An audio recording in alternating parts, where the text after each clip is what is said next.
Good evening all friends. So today we will start from question number 71 and this is going to be the fourth lecture in our past prelims series. Okay, past prelim series. I hope you all are doing good. Before coming to this video, I will request all those students who are new, please go through the past 3 lectures that I have taken regarding same. ठीक है, और जो आज lecture लेने जा रहे हैं, please as usual sit with your pen and paper. Okay, so let's start with question number 71. Method will be same. You have to stop the video for 5 to 10 seconds and read the question and think if you were there in the examination hall, which option you would have marked it correctly, and then see how I am solving this question paper. Okay, so let's start. Question number 71. Water can dissolve more substances than any other liquid. Why? What is the reason? See, this is conceptual based question. If you know the concept, then only you can solve this question. Why it is that water can dissolve most of the substances? Its answer is because it is dipolar in nature. Dipolar in nature. Dipolar in nature. No trick will help in this. It is just if you know the answer, then you can mark it. But I can make you understand the concept. What is dipolar? See, H2O. What is there? H2 plus O2 minus here. So, this is positive charge, negative charge. This is dipolarity. This is a reason that it can dissolve most of the substances. Like suppose namak, NaCl. So, what is happens in Na plus Cl minus. So, what will happen? This positive will make bond with Cl and this Na will go to this positive will go here. So, this is a region that water can dissolve most of the substances. अगर आपको आता है तो ठीक है, नहीं आता है तो you could have skipped this question, no problem. See this question, question number 72. Here we can use a trick with reference to street lighting. How do sodium lamps differ from LED lamps? You must have seen the sodium lamps जो कि they emit the yellow color, और LEDs you know we are using in our homes also. LEDs ठीक है, ये नई technology है LED और sodium lamp पुरानी टेक्नोलॉजी है. ठीक है, अब देखो first sodium lamps produce light in 360 degrees but it is not so in case of LED. Okay, as street lights, sodium lamps have longer lifespan than LED lamps. No, see, write a trick first. Trick on positive side. Write a trick on positive side. New technology adoption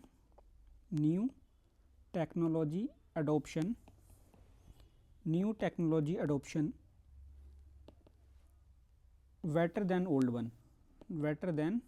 old one. So, UPSC will not show new technology in negative light. ठीक है, सो नई technology जो होगी उसके positives दिखाने की कोशिश करेगा यूपीएससी, ना कि नेगेटिव. और it is very much logical. अगर टेक्नोलॉजी नई वाली पुरानी टेक्नोलॉजी से खराब होगी तो नई टेक्नोलॉजी को हम अडोप्ट ही क्यों करेंगे? We are adopting to the new technology because it is better than the previous बनना. सो देखो, अब यहाँ पे देखो इस बात को. अब अगर एलईडी लाइट जो है हमारी, उनका अगर लाइफ स्पैन कम होता पुराने वाले, तो हम इसको अडोप्ट ही क्यों करते? नहीं करते ना, तो ये गलत हो जाएगा. अब इसको आप कैंसिल कर दो सेकंड वाले को, तो देखो आंसर आ रहा है.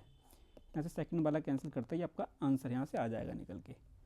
ठीक है, और यहाँ पे देखो थोड़ा कॉमन सेंस ये थर्ड वाले में भी लग जाएगा आपको. The spectrum of visible light from sodium lamps is almost monochromatic. Monochromatic मतलब सिंगल कलर कौन सा होता है सोडियम लाइट में?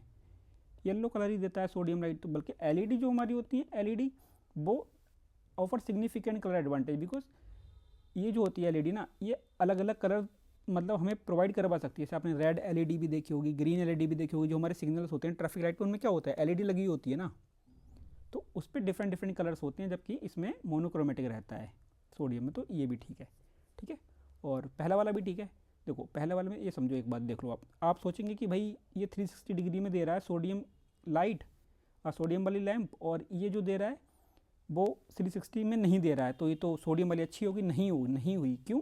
क्योंकि जो लाइट होती है ना, अगर ये 360 में दे रहा है तो ये गलत बात है, ये इसकी डिसएडवांटेज है। क्यों? क्योंकि इसके वजह से क्या होगा, जब हम लाइट लगाते हैं स्ट्रीट में तो हम चाहते क्या हैं, हम चाहते हैं कि एक डायरेक्शन में उसकी लाइट रहे, ठीक है, ऐसे फोकस लाइट रहती है ना, कि इधर को लाइट आए। अगर सब में लाइट फैल जाएगी तो उसकी इंटेंसिटी इतनी नहीं रहेगी, इसलिए एलईडी लाइट्स आर गुड। क्यों? क्योंकि ये दे गिव डायरेक्टेड लाइट, ठीक है।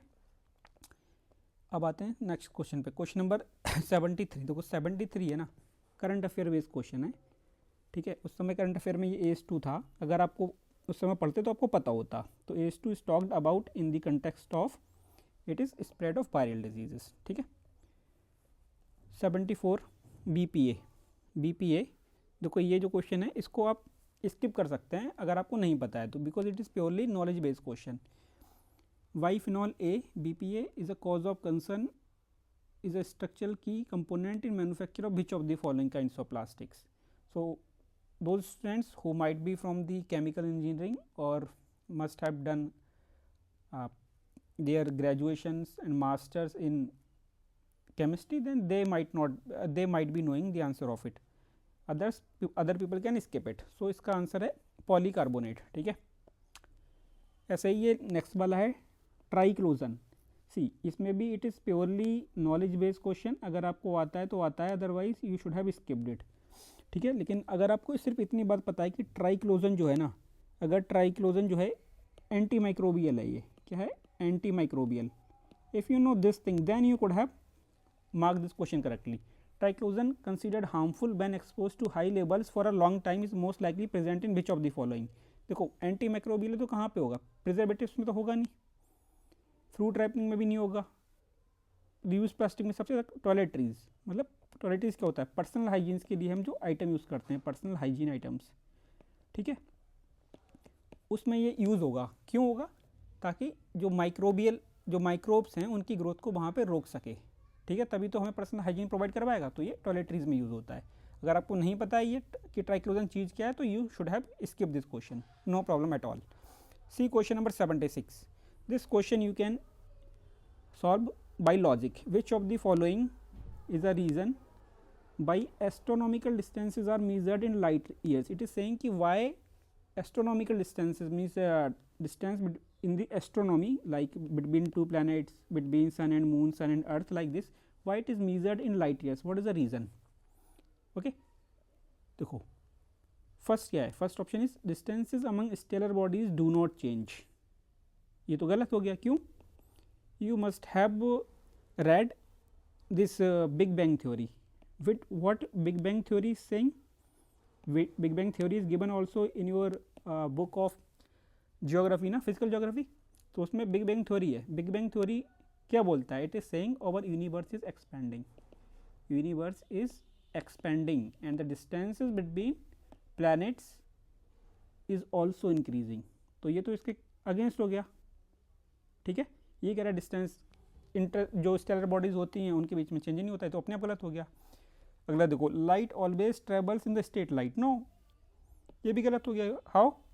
When ever light changes its medium then it changes its direction also. Like suppose यहाँ पर वाटर है, वाटर पूल है, ठीक है, स्विमिंग पूल है।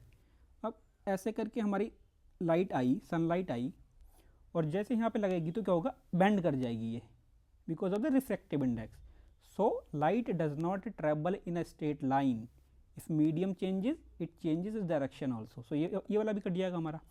अब gravity of stellar bodies does not change, stellar bodies means जो बहुत बड़ी बड़ी हमारी बॉडीज होती हैं, प्लैनेट्स वगैरह जो होते हैं हमारे यूनिवर्स में, तो gravity of stellar bodies does not change, it is also incorrect, it is also incorrect, because gravity changes with mass and mass can change, like sun mass is also changing.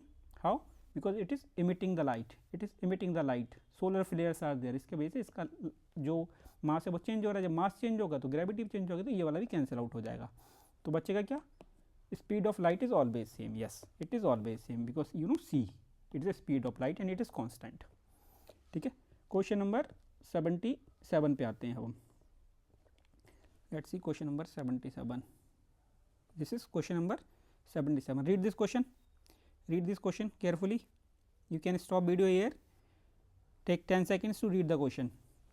We adopted parliamentary democracy based on British model, but how does our model differ from that model? It is saying ki how Indian parliamentary model is different from the British model. So, first one, see first one, as regard legislation, British parliament is supreme or sovereign, but in India the power of the parliament to legislate is limited. Yes, in India the power of the parliament is limited. You must have already studied this. Okay, कैसे limited कैसे? क्योंकि judicial review है और basic structure doctrine भी है. ठीक है, that's why basic Indian parliament is not sovereign while the parliament of Britain is supreme and sovereign. तो ये वाला तो ठीक हो गया. In India matters related to constitutionality of the amendment of an act of the parliament are refer to the constitution bench by the supreme court. True true. And how it is different from the British? Because Britain में ऐसा कुछ होता ही नहीं है, क्योंकि Britain में क्या है, Britain does not have written constitution, and when it does not have any written constitution, then if it is carrying out any amendment in the constitution, then it cannot be referred to the higher court for judicial review. मतलब वहाँ पे कोई judicial review है ही नहीं. ठीक है, तो ये वाला भी ठीक हो गया. So here both are correct, 1 and 2 both are correct. C is the correct answer. अब आते हैं क्वेश्चन नंबर 78 पे. With reference to the union government, consider the following statement. N. Gopalaswamy Iyengar committee suggested that a minister and a secretary be designated solely for pursuing the subject of administrative reform and promoting it. देखो एक बार बताओ, just use the common sense here, just use common sense. It is saying कि N Gopalaswamy Iyengar committee जो थी उसने suggestion दिया कि minister और सेक्रेटरी को डेजिनेट करना चाहिए सिर्फ एडमिनिस्ट्रेटिव रिफॉर्म के पर्पज़ के लिए. भाई क्यों? एक मिनिस्टर और एक सेक्रेटरी क्या सिर्फ एडमिनिस्ट्रेटिव रिफॉर्म्स के लिए ही डेजिनेट करना चाहिए और कोई काम नहीं होना चाहिए क्या उसके पास? तो ये गलत हो जाएगा, ये कॉमन सेंस के बेसिस पे गलत हो जाएगा ये वाला स्टेटमेंट हमारा. इन 1970 department of personal was constituted on the recommendation of ARC. 1966 मतलब ARC first, and this was placed under the prime minister. देखो अगर इसमें आप थोड़ा सा कॉमन सेंस लगाओ तो इस वाले को सॉल्व किया जा सकता है. पहली बात तो फर्स्ट वाला कट जाएगा अपने आप. ठीक है, दूसरा वाला ये स्टेटमेंट ठीक है. देखो कैसे ठीक है, इस बात को थोड़ा कॉमन सेंस यूज़ करो अपना. पहली बात तो ये कह रहा है कि 1970 में आया. ठीक है, कौन सा? DOPT. दूसरी बात कह रहा है रिकमेंडेशन ऑफ ARC इन 1966. देखो 1966 में ही ARC आई थी, बात तो ठीक है. तो इसके बाद 1970 में आया, क्रोनोलॉजिकल ऑर्डर तो फॉलो कर रहा है. फिर वो कह रहा है कि this was placed under prime minister CS. तो आज भी अगर आप देखेंगे तो department of personal and training DOPT, ठीक है, जो आपकी सिविल सर्विस के लिए भी रिस्पॉन्सिबल है, वो किसके अंडर आता है? It comes under prime minister's office. So आज भी ये ठीक है, तो ये वाला ऑप्शन ठीक होगा. अगर आपको इतनी चीज़ पता है तो you could have marked it correctly. So B is the correct answer here. Okay, now question number 79. Right to privacy is protected under which article of the constitution? कितनी बार ये क्वेश्चन रिपीट हुआ है? Article number 21. This question has been repeated in the constitution in the prelims. ठीक है, और mains में भी इस पर क्वेश्चन पूछा जा चुका है. तो ऐसे question you should know. That is the beauty of doing PYQs, because PYQs से भाई रिपीट होते हैं क्वेश्चन. एक कॉन्स्टिट्यूशन का पर्पज़ क्या है, या फिर constitutional government, what is the meaning of constitutional government? This question has been repeated again and again. So that is the beauty, that's why you should do the PYQs. This is also the purpose of doing PYQs in depth. Okay, question number 80. देखो ये question number 80 है, इसको UPSC ने basically drop कर दिया है question को. ठीक है, आई डोंट नो कि why they drop this question, but okay I will explain कि इसका भी क्या आंसर होता. In India there is no law restricting candidates from contesting Lok Sabha from 3 constituencies. This is correct. Sorry, this is incorrect. Why? देखो, you should know, or you might be knowing, in Lok Sabha as well as in Legislative Assembly, a person can contest from more than one seat, but maximum 2 seats. You cannot contest election from more than 2 seats simultaneously. ठीक है, 2 सीटों से ज़्यादा पे आप election में खड़े नहीं हो सकते एक ही साथ में. ठीक है, तो इसके लिए लॉ है. लॉ क्या है? Representation of people act 1951. But it was this provision was not there under this law, that is representation of people in 1951. Initially it was like amended in 1996, then only this law was inserted here, this provision was inserted in this law. ठीक है, तो अब तो law है तो इसलिए पहला वाला कैंसिल हो जाएगा. इन 1991 Lok Sabha election Shri Devilal contested from 3 Lok Sabha constituency, true. ठीक है, इसके बाद ही ये लॉ आया था. और आपको पता है कि जो अटल बिहारी वाजपेयी जी थे वो भी एक बार 3 सीट से खड़े हुए थे, और जब चौधरी देवीलाल ये खड़े हुए थे 3 सीटों से, तो ये तीनों सीटों से ही हार गए थे. ठीक है, it's just an additional information. तो दूसरा वाला यहाँ पर ठीक था. तो एक्स पर the existing rules, if candidate contest in one Lok Sabha election from many constituencies, his or party should bear the cost of by elections to the constituencies vacated. No, ऐसा कुछ भी नहीं है. ठीक है, इसको पर छोड़ देते हैं. इसका अगर आंसर ऐसे होता तो क्या होता, 2 ओनली इसका होता, पर they have drop the question. ठीक है, अब आ जाते हैं हम क्वेश्चन नंबर 80 पे. तो please read the question number 81. ये करंट अफेयर बेस्ड क्वेश्चन है, बेसिकली करंट अफेयर में था उस समय, तो ये क्वेश्चन आया था. ठीक है, right to the city. तो right to the city is an agreed human right, and the UN Habitat monitors the commitments made by each country in this regard. Okay. Second, right to city gives every occupant of the city the right to reclaim public spaces and public participation in the city. Right to city means this. ठीक है, देखो, right to the city is an agreed human right. No, आपने कभी सुना है कि right मतलब city पे किसी का राइट है वो उसका एग्रीड ह्यूमन राइट है? No, it is not the agreed human right, it is just a vision, it is just a vision. ठीक है, कि ऐसा होना चाहिए, but it is not the agreed human right. ठीक है, तो ये वाला यहाँ से कैंसिल हो जाता. करंट अफेयर का क्वेश्चन था, उस समय अगर आपने पढ़ा होता तो आपको ये बात पता होती. ठीक है, तो अब अगर पहला वाला भी कैंसिल कर देते तो भी ये क्वेश्चन यहाँ से सॉल्व नहीं हो रहा है.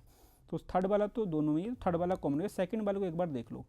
Right to the city gives every occupant of the city right to reclaim public spaces and public participation in the city. देखो, अब आप यहाँ पे every occupant सोच के इसको ये मत मानना एक्सट्रीम स्टेटमेंट है.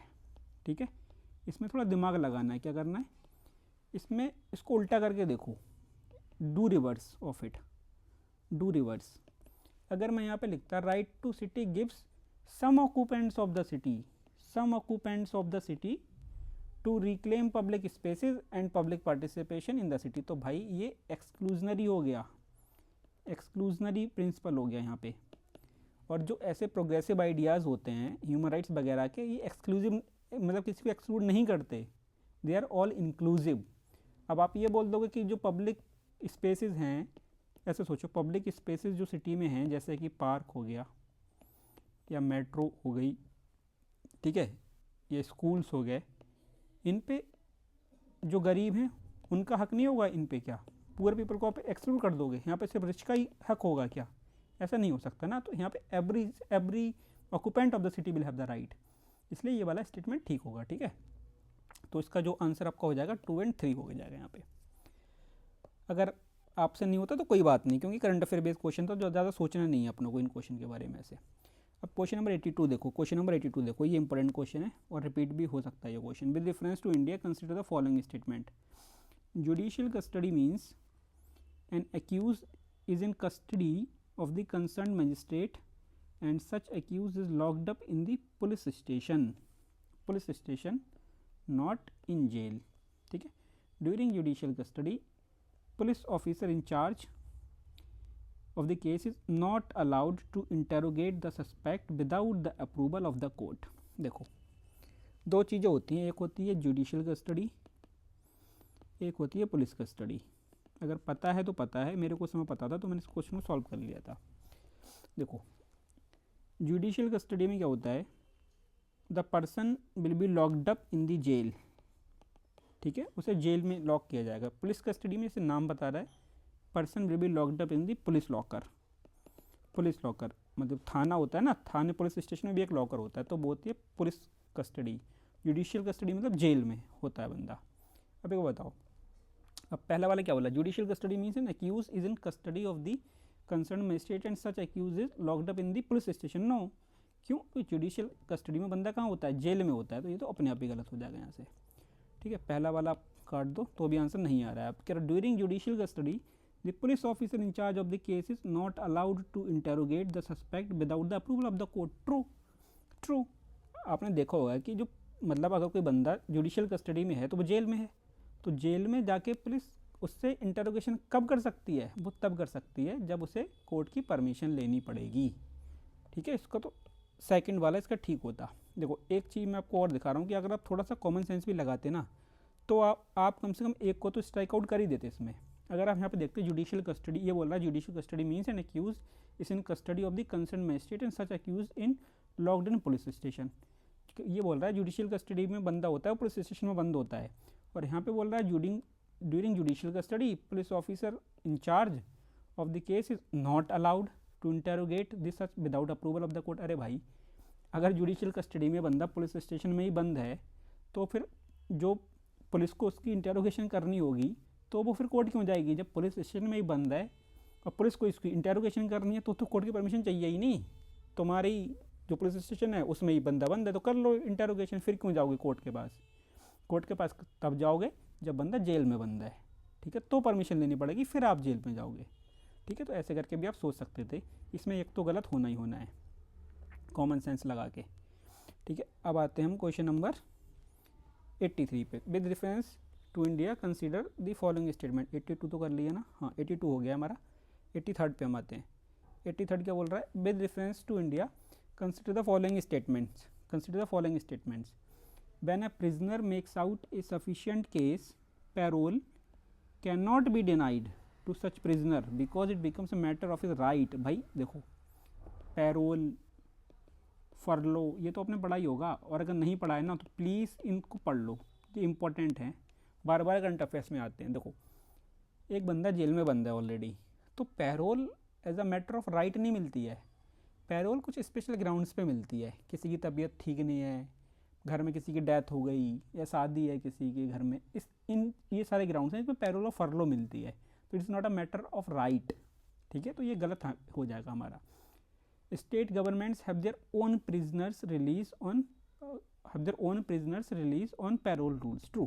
देखो कैसे, और ये क्वेश्चन इस तरीके से थोड़ा क्वेश्चन रिपीट भी हुआ है इसी कंसेप्ट पे, इसलिए बोला जाता है कि भाई PYQ को ढंग से कर लो, क्योंकि UPSC ने जब वो डाले हैं स्टेटमेंट तो उसके दिमाग में है। अब देखो एक बात समझो, जेल जो है ना, jail comes under state government, jail comes under state government. Y?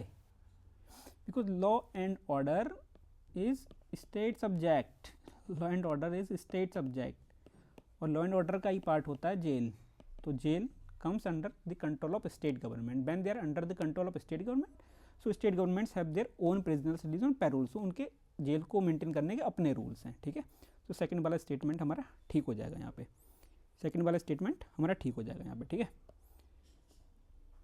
Eight the national level which ministry is the nodal ministry to ensure effective implementation of scheduled tribes and other traditional forest dwellers recognition of forest act 2006। बोल रहा है कि जो हमारे scheduled tribes and other traditional forest dwellers act है, FRA जिसे बोलते हैं, FRA भी बोलते हैं, recognition of forest right act 2006, उसे इंप्लीमेंट कौन करता है? देखो अब इसमें दो चीज़ आ रही हैं, कॉमन सेंस लगाओ, एक तो शेड्यूल्ड ट्राइब भी आ रहा है, एक फॉरेस्ट भी आ रहा है, तो या तो मिनिस्ट्री ऑफ ट्राइबल अफेयर्स होगी या मिनिस्ट्री ऑफ फॉरेस्ट होगी। अब देखते हैं, देखो अब पंचायती राज तो नहीं होगी, रूरल डेवलपमेंट भी नहीं होगी, या तो ministry of environment and forest, ministry of tribal affairs. अब एक चीज़ अगर आपको पता है तो आप इस क्वेश्चन को सॉल्व कर सकते हो कॉमन सेंस लगा के, अगर आपको नहीं भी पता है आंसर इसका डायरेक्टली तो। If you know forest right act 2006, ये आई ही क्यों थी? इट केम टू गिव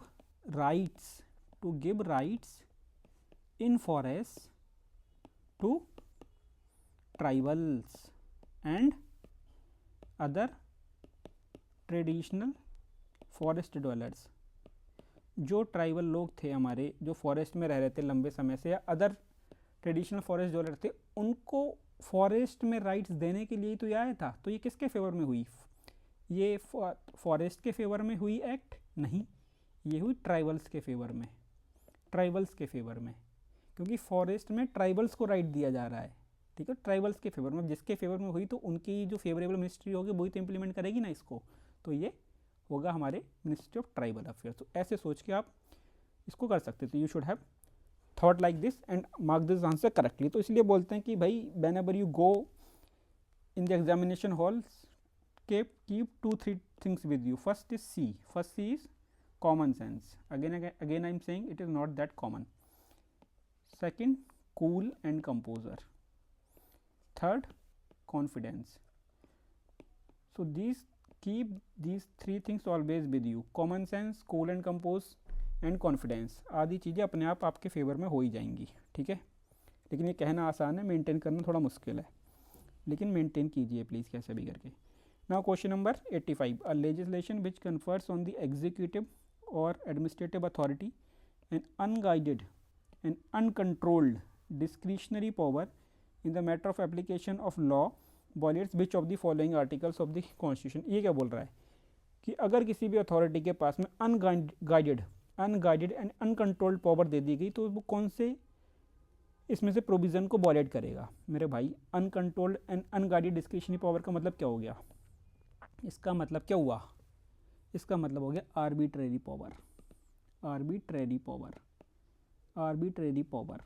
तो आर्बिट्रेरी पावर किसको वॉलेट करेगी, देखो 28 को तो नहीं करेगी क्योंकि 28 is about freedom of religion, तो इसको तो नहीं करेगी। 32 इज़ अबाउट राइट्स, इसको भी नहीं करेगी।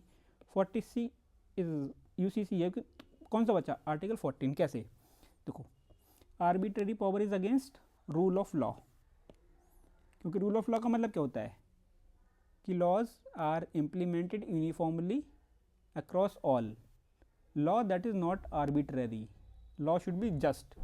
तो it is violating rule of law and when it is violating rule of law is part of article number 14, ठीक है, राइट टू इक्वलिटी। तो इसका आर्टिकल 14 हो जाएगा यहाँ पे आंसर, ठीक है। आज बने रहिएगा, मैं सोच रहा हूँ इसको आज कंप्लीट ही कर देते हैं इसको, ठीक है, इस वाले पेपर को, क्योंकि अब पॉलिटी के क्वेश्चंस हैं तो इसमें ज़्यादा दिमाग लगाना नहीं है। ऑलरेडी आप लोगों को क्वेश्चंस ज़्यादातर ही आते ही होंगे, 2-4 क्वेश्चन होंगे जहाँ आपको बताना पड़ेगा थोड़ा सा, बाकी सब कर ही लोगे, इंटेलिजेंट लोग हो सारे के सारे। चलो क्वेश्चन नंबर 86 बने रहिए लास्ट तक, क्योंकि भाई परसिवरेंस तो चाहिए यहाँ पे। अगर नहीं बैठ सकते 40-45 मिनट तो फिर 2 घंटे कैसे बैठोगे प्रीलिम्स के पेपर में, और जब बन जाओगे कलेक्टर तो फिर कैसे 15-16 घंटे जॉब करोगे, इतना ही करनी पड़ती है भाई डिस्ट्रिक्ट कलेक्टर बन के, ठीक है। तो मौज वहाँ भी नहीं है, मौज यहाँ भी नहीं है, मौज कहीं भी नहीं है। आ जाओ क्वेश्चन नंबर 86 पे भाई जल्दी से। Question number 86, which of the following in the Indian polity is essential feature that indicates इस फेडरल इन करेक्टर, फेडरल इन करेक्टर। क्वेश्चन नंबर 86, ठीक है, क्वेश्चन नंबर 86 ये ना, ये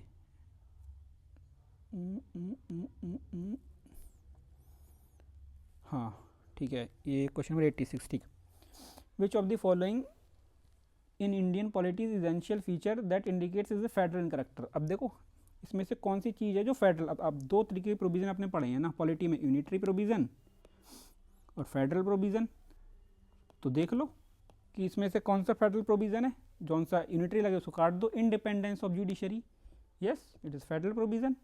Union legislature has elected representatives from constitution, no. Union cabinet has elected representatives from regional parties, no. The fundamental rights are enforceable by courts of law, no. Independence of judiciary, ये कैसे provision है, it is federal provision, it is federal provision. Union legislature, union cabinet, ये तो unitary हो गया भाई ना, तो इसमें पहला वाला ही ठीक है 86 वाला। 87 देखो, which of the following best defines the term state।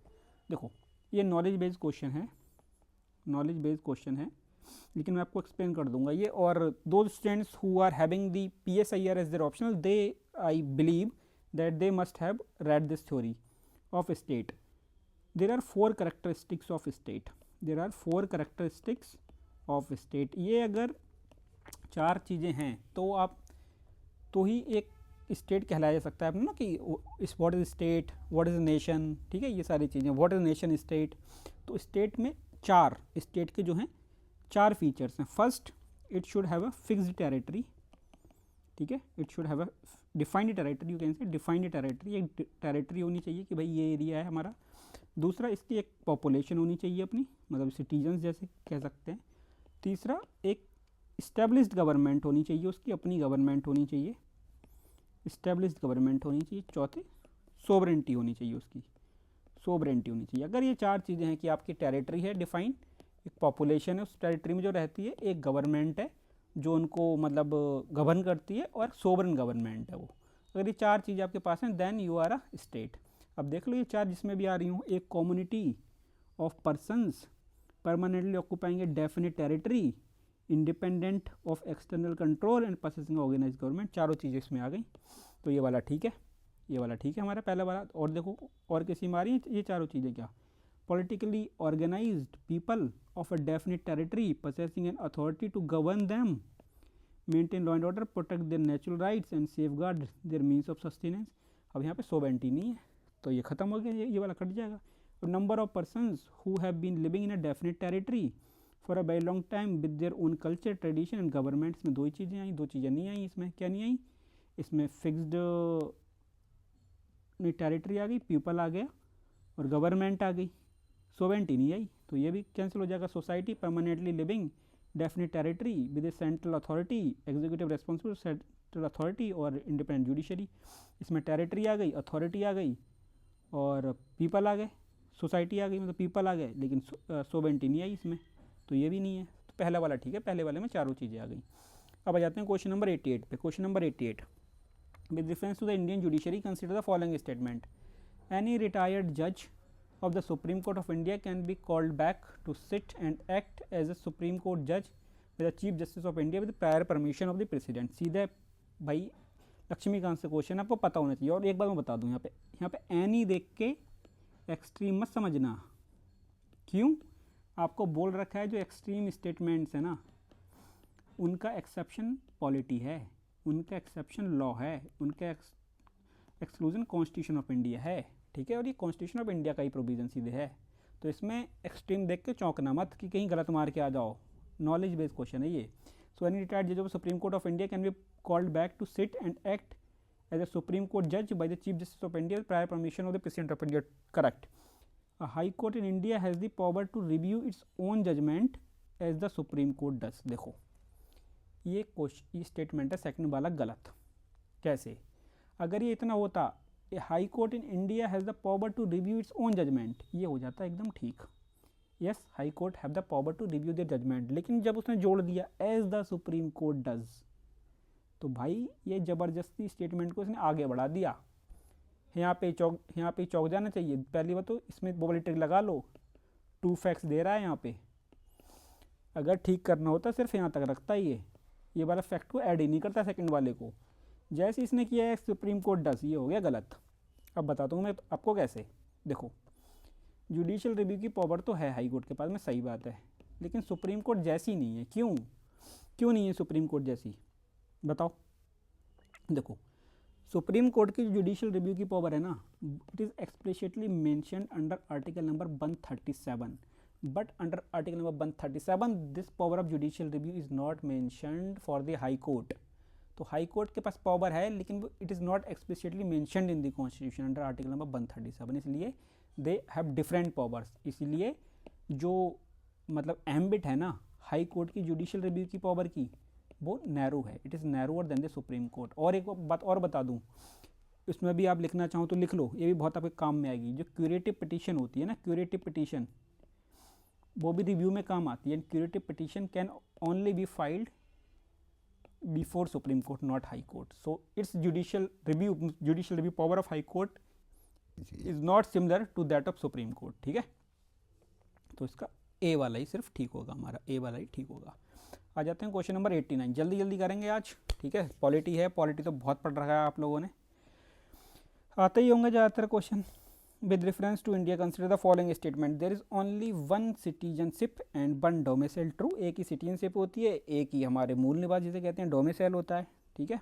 True, a citizen by birth only can become head of the state. देखो ये बात हो गई गलत।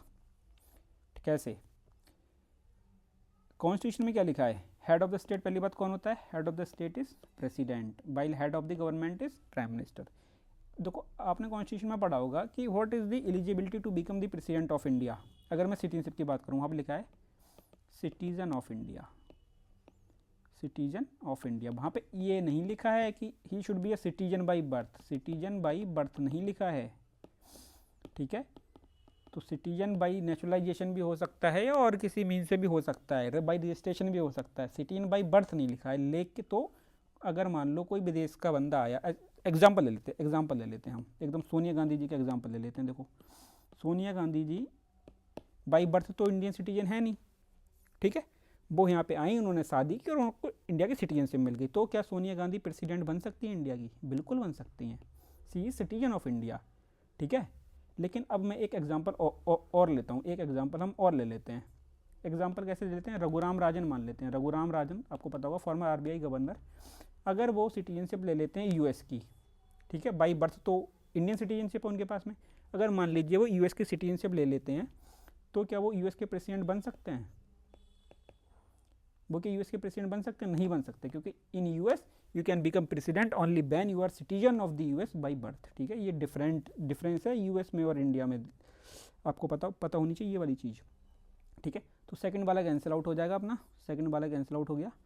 अब देखो, foreigner once granted the citizenship can not be deprived of it any under any circumstance. वो कह रहा है कि एक फॉरनर है जिसको हमने सिटीजनशिप दे दी इंडिया की, तो उसकी सिटीजनशिप हम ले नहीं सकते वापस किसी भी हालत में। ऐसा कैसे होगा भाई? ऐसे क्यों होगा भाई? पॉलिटी में साफ साफ लिखा है कि सिटीजनशिप कब आपकी कैंसिल की जा सकती है, ठीक है। अगर मान लो उसने किसी फॉरेन कंट्री की सिटीजनशिप ले ली तो उसकी टर्मिनेट हो जाएगी सिटीजनशिप अपने आप इंडिया की। या मान लो उसने सिटीजनशिप ली इंडिया की और 5 साल के अंदर अंदर अगर उसने कुछ ऐसा काम कर दिया जिसके वजह से उसे 2 साल या उससे अधिक की जेल में रहना पड़ा इंडिया में, तो उसकी सिटीजनशिप कैंसिल कर दी जाएगी, ठीक है। तो सेकंड वाला स्टेटमेंट गलत है, तो answer is only one, answer is only one, ठीक है।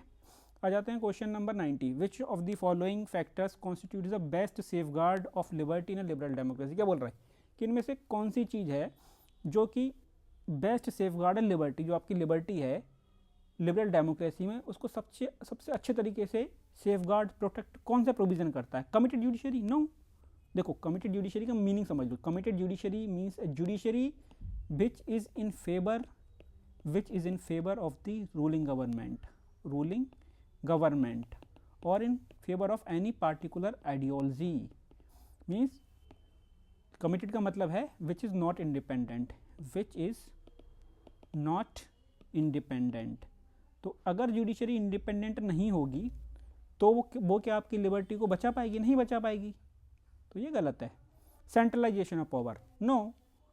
सेंट्रलाइजेशन ऑफ पावर, अगर किसी के पास में सेंट्रलाइज कर दोगे पावर तो करप्शन के चांसेस बढ़ेंगे ना, because you know power corrupts and absolute power corrupts absolutely, ठीक है। तो ये गलत है, ये भी गलत है।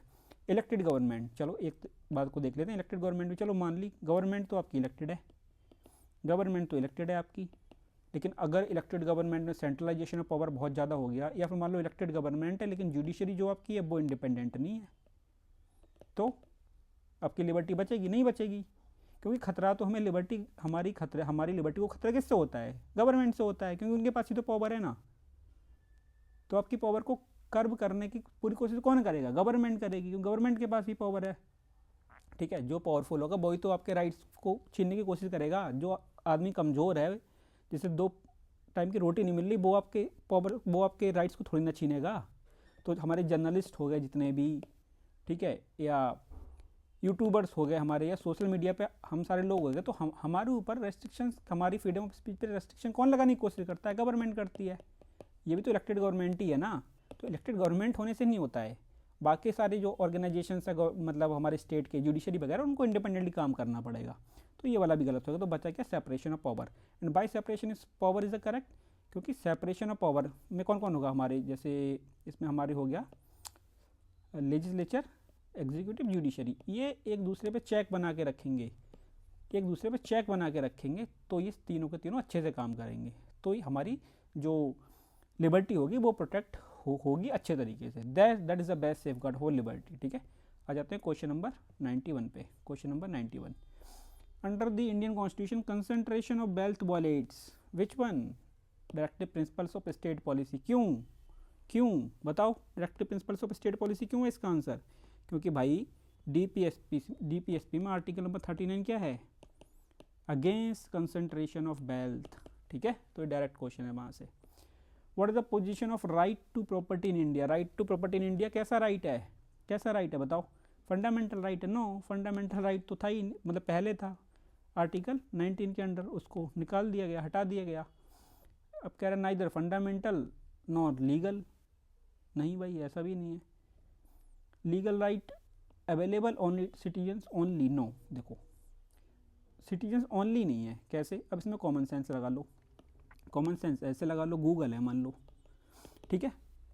अब गूगल तो इंडिया में भी है, जैसे हम गूगल इंडिया कहते हैं, उसका ऑफिस मान लो है हमारा गुड़गांव में, तो गुड़गांव में उसने प्रॉपर्टी खरीद ली, तो क्या उसके पास राइट टू प्रॉपर्टी नहीं है यहाँ पे? उसकी प्रॉपर्टी को आप ऐसे ही अगर कोई भी हड़प लेगा तो उसके पास क्या कोर्ट जाने की पावर नहीं है उसके पास? तो companies means company means foreigners also have right to property in India, ठीक है।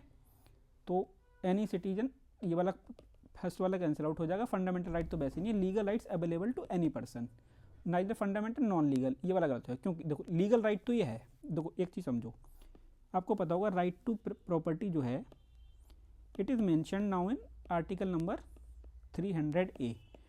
इसके वजह से जब कॉन्स्टिट्यूशन में मेंशन है तो कॉन्स्टिट्यूशनल राइट तो है ही, ये कॉन्स्टिट्यूशनल राइट तो है ही।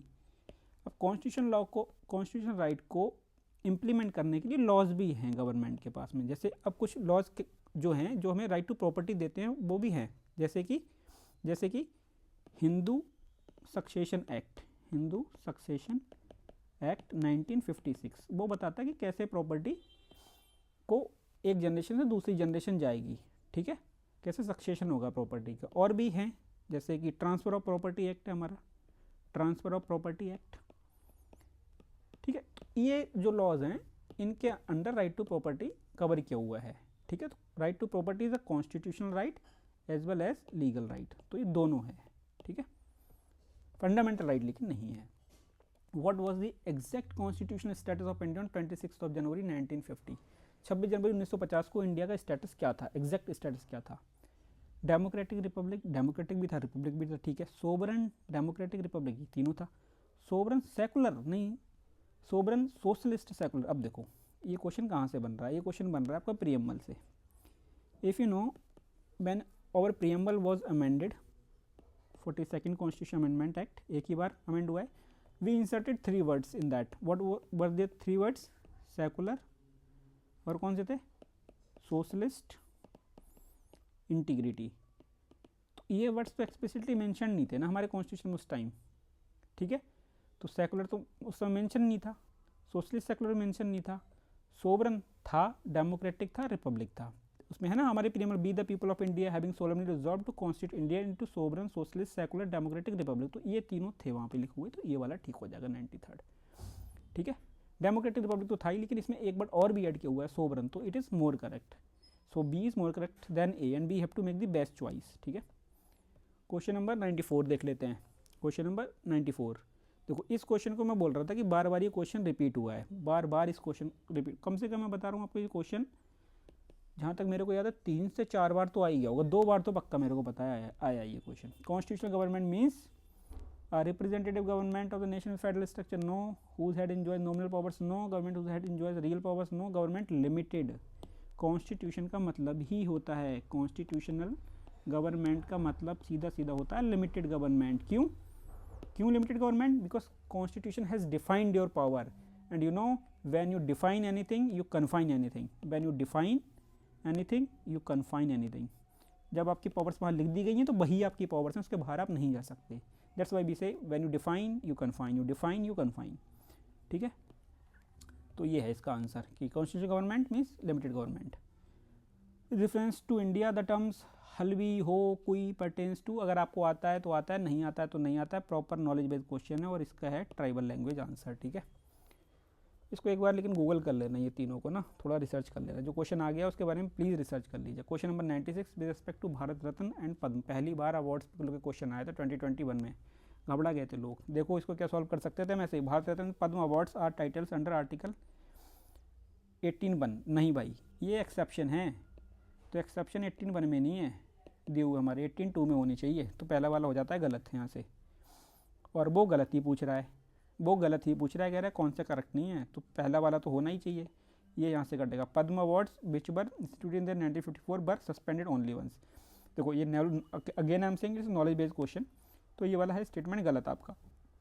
ठीक है, क्योंकि शायद ये इमरजेंसी के टाइम भी सस्पेंड हुए थे और उसके बाद जो जनता गवर्नमेंट आई थी उस टाइम भी ये मतलब सस्पेंड कर दिए गए थे, तो एक से ज़्यादा बारी सस्पेंड हो चुके हैं। ठीक है, तो दूसरा वाला गलत होगा।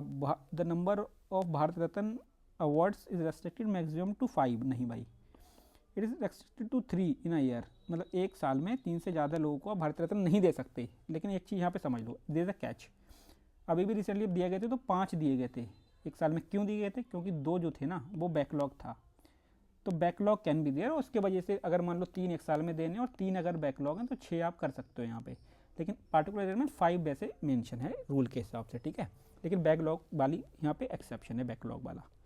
तो इसका आंसर हो जाएगा 1, 2 एंड 3, क्योंकि तीनों के तीनों ही गलत हैं ये। ठीक है, तीनों के तीनों ही गलत हैं ये। क्वेश्चन नंबर 97 ख़त्म कर ही देते हैं आज, बैठे रहो बस, 5-7 मिनट की बात और है और लगा दी नहीं है पार आज हम लोगों ने मिल के। Consider the following statement, statement one the united, देखो अगेन बता दूं ये जो करंट अफेयर बेस्ड क्वेश्चन है प्रॉपर। ठीक है, तो United Nations Capital Development Fund and आर्वर Day Foundation have recently reorganised Hyderabad as 2020 tree city of the world. भाई एक बात देखो, अब मैंने आपको बताई थी एक ट्रिक, क्या ट्रिक बताई थी, याद करो, 2 और मोर ऑर्गेनाइजेशंस, क्या होगा, स्टेटमेंट इनकरेक्ट, काटो, पहला वाला काटो, स्टेटमेंट 1 इज नॉट करेक्ट, और किसी में स्टेटमेंट 1 इज नॉट करेक्ट, किसी में नहीं है, बस हो गया सॉल्व, बस लगाना ही नहीं दिमाग। ठीक है, अब आ जाते हैं question number 98, consider the following statement with respect to Laureus World Sport award which was instituted. इस बार भाई अवार्ड पूछे गए थे, लोग बड़ा चक्कर में पड़ गए थे। ठीक है, इसीलिए बोलते हैं UPSC is not union public service commission, rather unpredictable public service commission. ठीक है, लेकिन जितना अपना काम कर सकते हो उतना तो करके ही जाना, बाकी देखा जाएगा। Consider the following statements, Laureus world sports award के बारे में बात कर रहा है। ठीक है, 2000 में इंस्टीट्यूशनलाइज किए गए थे ये। अब वो क्या कर रहे हैं, American golfer Tiger Woods was first winner of this award, नहीं पता हमें। The award was received mostly by formula 1 players. ठीक है, यहाँ पे क्या कह रहा है, फार्मूला 1 प्लेयर्स को सबसे ज़्यादा बार मिला है। Roger Federer receive this award maximum number of times. भाई खुद ही तो इसमें कॉमन सेंस लगाओ ना, ये खुद ही क्या कर रहा है, कंट्राडिक्ट कर रहा है। पहले से कह रहा है कि जो अवार्ड है ना सबसे पहले मिला है टाइगर वुड्स को जो कि गोल्फर है, अगली बार बोल रहा है कि सबसे ज़्यादा बार जो मिला है ना वो फार्मूला 1 प्लेयर्स को मिला है, और यहाँ पे बोल रहा है कि रोजर फेडरर को सबसे ज़्यादा बार मिला है। और इतना तो पता ही होगा आप लोगों को, जो रोजर फेडरर है वो भाई फार्मूला 1 का रेसर थोड़ी ना है, ही इज टेनिस प्लेयर। ठीक है, तो इन दो में तो एक ही ठीक होगा, इन दो में तो जब एक ठीक होगा, देखो यहाँ पे ये टेनिस प्लेयर है, यहाँ पे गोल्फ प्लेयर है, और ये फार्मूला 1 वाला बोल रहा है, तो ये बात तो बेकार है कि फार्मूला 1 वालों को सबसे ज़्यादा बार मिल रहा होगा। तो अगर हमने इतना भी कैंसिल आउट कर दिया ना दूसरा वाला, तो आंसर आ जाएगा 1 और 3। ठीक है, और कुछ लोगों को अगर अवार्ड के बारे में पता है तो फिर कोई बात ही नहीं है, वो तो कर ही लेंगे, वरना ऐसे करके दिमाग लगा के भी थोड़ा मतलब थोड़ा तिकड़म तो कर ही सकते थे हम। अगर इतना भी कर देते तो इन दो में से एक कोई सा गलत होगा तो अपना एक कोई सा भी गलत कर लेते ना, तो 50-50% पे तो फिर भी पहुंच ही जाते अपन। और 50-50% कर दिया, एक भी काट दिया हमने, मतलब 33 और 66% भी कर दिया, तो अभी छोड़ने वाले तो है नहीं हम, करना ही है अपने को लास्ट तक। और लास्ट तक देखो आ ही गए, 99 क्वेश्चन पे आ गए हम। 32 समर ओलंपिक्स की बात कर रहा है भाई, करंट अफेयर बेस्ड क्वेश्चन था उस समय ओलंपिक्स को लेकर। ठीक है, इसलिए छोड़ देते इस क्वेश्चन को मैं छोड़ दे रहा हूँ। इसका आंसर अगर आपको पता करना है तो बी इसका आंसर है, और आईसीसी वर्ल्ड टेस्ट फिर करंट अफेयर बेस्ड था, इसका जो आंसर था ये नाइदर था। ठीक है, ये सेशन कर दिया हमने कंप्लीट, और आप आज अपने 2021 का क्वेश्चन पेपर हो गया अपना कंप्लीट PYQ। अच्छे से इसको रिवाइज कर लो बहुत अच्छे से भाई, और जो अब कल अपनी वीडियो चलेगी वो चलेगी 2022 को, और इस बार हम क्या करेंगे 20 क्वेश्चन लिया करेंगे, क्योंकि कभी कभी हो जाती है वीडियो लंबी, अपलोड करने में भी दिक्कत होती है, और आप लोग भी सोचते होंगे यार 1 घंटे की वीडियो कौन देखेगा, पर देखनी तो पड़ेगी, क्योंकि जो देखेगा उसी का होगा पेपर क्लियर। मतलब यहाँ से देखो चाहे कहीं से भी देखो, PYQs तो करना ही पड़ेंगे ट्रिक्स को समझ के। तो प्लीज़ कैसी वीडियो लगी कमेंट सेक्शन में ज़रूर बताइएगा, और लाइक ठोकिएगा, शेयर कीजिएगा वीडियो को। ठीक है, और जो भी कोई सजेशन हो तो please you feel free to post your suggestions there in the comment section, and if you want to connect to me then again I'm sharing my ID of Telegram Sarma_Abhishek_98, you can contact me personally also here। ठीक है, please subscribe the YouTube channel, subscribe कर लीजिएगा because it gives me the motivation also. ठीक है, कल हम start करेंगे अपने 2022 की क्लास। Okay, take care, bye bye, thank you.